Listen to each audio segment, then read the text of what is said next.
ನಮ್ಮ ಕಾಲೇಜಿನ second PUC students Arpita HG ನಮ್ಮ ಜಿಲ್ಲೆಗೆ ಮತ್ತೆ ಸ್ಟೇಟ್ಗೆ ಇವತ್ತು ಅವಳಿಗೆ ಈ ಗೌರವ ಸಿಗ್ತಾ ಇದೆ. ಅದಕ್ಕೆ ನಾವೆಲ್ಲರೂ ಸಂತೋಷ ಪಡಬೇಕು. ನೀವು ಖಂಡಿತ ಶ್ರಮ ಪಟ್ಟರೆ ಇದೇ ಪೊಸಿಷನ್ ಅಲ್ಲಿ ನೀವು ಮಾಡ್ಬೋದು.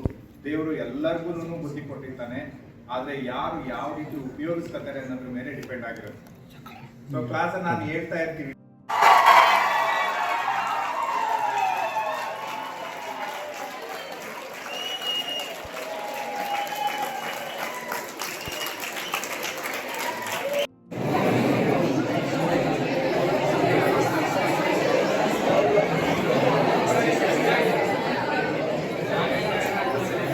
If you like this video ಬೇಗ ಲೈಕ್ ಮಾಡಿ, ಕಾಮೆಂಟ್ ಮಾಡಿ, ಶೇರ್ ಮಾಡಿ ಹಾಗೂ ಯೋಯೋ ಟಿವಿ ಕನ್ನಡವನ್ನು ಸಬ್ಸ್ಕ್ರೈಬ್ ಮಾಡಿ.